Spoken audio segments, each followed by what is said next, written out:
이제 다윗이 통일 왕국의 왕이 되고 예루살렘을 점령하여 그곳을 수도로 삼습니다. 그리고 하나님께서 함께 하심으로 블레셋과의 전쟁에서 계속 승리를 합니다. 이렇게 정치적으로 군사적으로 통일 이스라엘 왕국은 점점 안정을 찾아갑니다. 그런데 다윗의 마음에 늘 거룩한 부담감이 있었는데 그것은 바로 하나님의 언약궤, 법궤입니다. 하나님의 은혜로 자기가 이제 통일 이스라엘의 왕이 되고 수도도 예루살렘으로 옮기고 전쟁도 날마다 승리하는데 안타깝게도 예루살렘에 하나님의 언약궤가 없다는 것입니다. 지금으로부터 수십 년 전 사사시대 엘리가 제사장으로 있던 시절 블레셋과의 전투에서 엘리의 두 아들 홈니와 비느하스가 하나님의 언약궤를 전투 현장으로 가지고 나갔다가 전쟁에서 패하고 언약궤를 빼앗겼습니다. 블레셋 사람들은 언약궤를 자기들의 신전에 두었으나 가는 곳마다 재앙이 내리자 유다의 벳세메스로 보냈습니다. 그런데 벳세메스 사람들이 언약궤의 뚜껑을 열고 안을 들여다보다가 적어도 70명 이상이 죽게 됩니다. 그래서 다시 언약궤는 기럇 여아림으로 보내져서 기럇 여아림 아비나답 집에 있게 됩니다. 그렇게 수십 년 동안 하나님의 궤가 방치되어 있었습니다. 그런데 다윗이 왕이 되고 나서 이 방치된 언약궤를 모셔오려는 마음이 생깁니다. 다윗은 이스라엘 전체에서 골고루 뽑은 3만 명의 군사와 함께 하나님의 궤를 옮겨오려고 그곳으로 갔습니다. 언약궤를 옮기는 일은 아비나답의 아들들인 우사와 아효에게 맡겨졌습니다. 그들은 새 수레를 준비하여 하나님의 궤를 그 위에 싣고 언덕 위에서부터 내려옵니다. 이때 다윗과 이스라엘 온 족속은 수금과 비파와 소고와 꽹과리와 심벌들을 연주하며 주의 영광을 찬양하며 행진했습니다. 이 얼마나 아름답고 장엄한 광경입니까?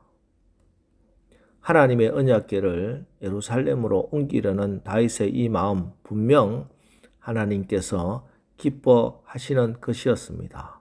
너무 선하고 아름다운 마음이지요. 그런데 오늘 이 귀한 일을 하면서 큰 불상사가 일어납니다. 나곤의 타작마당에 이르러 소들이 갑자기 뛰었습니다. 그래서 우사가 수레에서 떨어지려는 하나님의 궤를 손으로 붙들었는데 그 순간 우사가 그 자리에서 즉사하고 맙니다. 하나님의 언약궤를 모시고 올 때는 성경이 정한 규례가 있었습니다. 민수기 4장 15절입니다.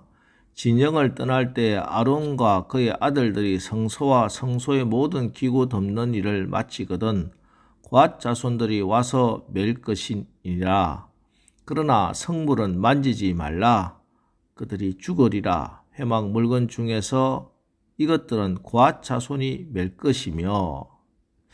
자, 여기 두 가지 규정이 나오죠. 첫 번째는 하나님의 언약궤는 반드시 곶 자손들이 메고 옮겨야 한다. 그리고 두 번째는 만지지 말라. 만지는 날에는 분명히 만지는 자가 죽을 것이다. 이 두 가지 규정이 하나님의 언약궤에 대한 율법의 규정이었습니다. 지금 다윗이 하나님의 언약궤를 수도 예루살렘으로 모시는 이 일은 선한 일이고 잘한 일이죠. 그러나 아무리 그 일이 선한 일이고 좋은 일이라도 하나님의 기록된 말씀대로 이 일을 행해야 합니다. 아무리 인간적으로 선한 의도라고 해도 하나님의 말씀보다 앞서서는 안 된다는 것입니다. 자, 오늘 본문을 좀 더 유심히 읽어봐야 하겠는데요. 2절 보겠습니다. 다윗이 일어나 자기와 함께 있는 모든 사람과 더불어 바알레 유다로 가서 거기서 하나님의 궤를 메어 오려 하니 그 궤는 그룹 사이에 자정하신 만군의 여호와의 이름으로 불리는 것이라. 자, 보세요. 분명히 처음에 다윗은 이 언약궤를 메어 오려고 했습니다. 다윗도 율법을 알았고 성경을 알았기 때문입니다. 자, 그런데 3절에 가서 바뀝니다. 3절. 그들이 하나님의 궤를 새 수레에 싣고 산에 있는 아비나답의 집에서 나오는데 아비나답의 아들 우사와 아효가 그 새 수레를 모니라. 예, 분명 언약궤는 메고 와야 한다는 것 알았고 또 처음에는 그렇게 하려고 했는데 갑자기 수레에 싣고 옵니다. 자, 2절과 3절 그 행간에 무슨 일이 있었을까요? 많은 목사님들이 오늘 본문을 벗게는 힘들더라도 어깨에 메고 가야지 쉽게 수레에 싣고 가서는 안 된다 하고 설교하시는데 물론 그렇게도 적용할 수 있지만 지금 다윗의 신앙과 하나님을 향한 마음을 볼 때 다윗이 하나님의 일을 쉽게 하고자 수레에다 하나님의 언약궤를 싣고 간 것은 아닌 것 같습니다. 좀 상상력을 좀 발휘해 보면 이렇습니다. 블레셋에게 빼앗겨서 이리저리 유리방황하던 하나님의 언약궤를 다시 모셔오려고 언약궤 앞에 선 다윗과 이스라엘 백성들 너무 감격스러웠을 겁니다. 그래서 아마 머리가 잘 돌아가는 누군가가 다윗에게 이런 조언을 했을 수 있습니다. 우리가 하나님의 언약궤를 모셔오는데 어떻게 이렇게 초라하게 사람들이 가서 메어 올 수 있겠습니까? 좋은 수레를 하나 만들어 가겠습니다. 멋진 수레, 이제껏 이스라엘 역사에 없었던 멋진 수레를 하나 만들어서 하나님의 언약궤를 거기에다 싣고 모셔옵시다. 그리고 양길에 많은 사람들 배치해 놓고 군악대도 준비하고 그래서 하나님의 언약궤를 모셔오는 이 길에서 함께 박수치고 찬양하며 노래합시다. 이건 큰 국가적인 행사로 이벤트로 만듭시다. 여러분 어떻습니까? 멋지지 않습니까? 그래서 다윗도 그 말을 듣고 아마 귀가 솔깃해졌던 것 같습니다. 그래, 좋은 생각이다. 하나님의 언약궤를 수레에다 실어서 나옵니다. 자, 그런데 인간의 생각으로 선한 생각, 좋은 아이디어 이렇게 한 그 일이 하나님의 진노를 삽니다. 잔칫날, 좋은 날에 하나님께서 진노하시고 사람이 죽는 일이 벌어졌습니다. 여러분, 하나님의 말씀이 얼마나 중요한지 아시겠습니까? 아무리 사람의 생각으로 더 좋은 것이라도 하나님께서는 이렇게 하라고 한 적이 없었습니다. 수많은 사람들을 도열하라고 한 적도 없고 갖은 악기로 노래 부르라는 하나님 말씀도 없었고 화롭게 멋진 새 수레로 하나님의 길을 싣고 오라 말씀 없습니다. 하나님의 말씀은 하나님의 언약궤는 고앗 자손들이 메어서 옮겨라 절대 만지지 마라 이 말씀만 했습니다. 그 말씀대로만 해야 하나님이 기뻐하시고 우리도 복을 받습니다. 말씀대로 하지 않아서 빚어진 참극입니다. 이것은 첫 사람 아담 때부터 실패했던 이유입니다. 마귀가 와서 말씀을 빼먹게 하고 말씀을 더하게 하는 겁니다. 하나님은 분명히 선악을 알게 하는 나무의 열매를 먹지 말라.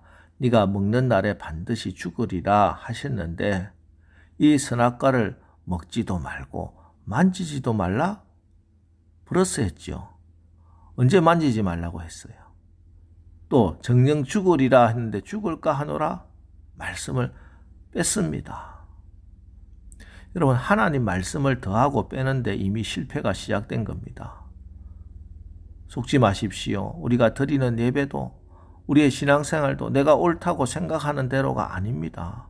하나님이 명하신 대로 하나님의 말씀으로 철저하게 순종할 뿐입니다. 그럴 때 하나님이 기뻐하심으로 주시는 참된 복을 받아 누리며 살 수 있는 것입니다. 다행인 것은 오늘 다윗은 한 번은 실수했지만 두 번은 실패하지 않습니다. 3개월 동안 오벳 에돔의 집에 언약궤가 있는 동안 하나님이 복을 주심을 보고 이제는 말씀대로 기쁨으로 언약궤를 매게 했습니다. 언약궤를 맨 사람들이 6걸음 메어 가도 아무 일이 없자 다윗은 제사장들을 시켜 소를 잡아 감사 제사를 드렸습니다. 그리고 힘을 다해 춤추며 기쁨으로 언약궤를 옮겼고 준비된 장막에 안치하게 됩니다. 자, 오늘 새벽 말씀 앞에 겸손히 무릎 꿇고 하나님, 오늘 하루도 오직 말씀의 조명을 받아 살겠습니다. 인간적인 생각이 말씀보다 앞서지 않겠습니다. 말씀대로 순종하겠습니다. 결단하시면서 기도하시고 응답받아 오늘도 약속된 말씀으로 승리와 회복의 길로 걸어가시기를 주님의 이름으로 축원합니다. 기도하겠습니다. 하나님, 우리가 생각하기에 아무리 옳고 좋게 보여도 하나님 말씀에 어긋나면 그것은 축복의 길이 아니라 저주와 징계의 길인 것을 오늘 읽었습니다. 주님, 우리가 말씀을 더하거나 빼거나 그런 잘못 저지르지 않게 늘 말씀에 우리가 붙들려 살게 하옵소서. 주의 말씀이 내 발의 등이요 내 길의 빛입니다. 주의 말씀을 우리에게 비추사 모든 더럽고 어두운 것 몰아내고 아름답고 건강하고 행복한 오늘 하루 살게 하옵소서. 예수님의 이름으로 기도합니다. 아멘. 자, 이제 오늘 하루도 주의 말씀을 붙들고 말씀대로만 순종하여 하나님이 주시는 아름답고 건강한 하루 살게 하옵소서. 오늘 말씀 붙들고 우리 합심해서 기도하고 나가겠습니다. 우리 기도하겠습니다.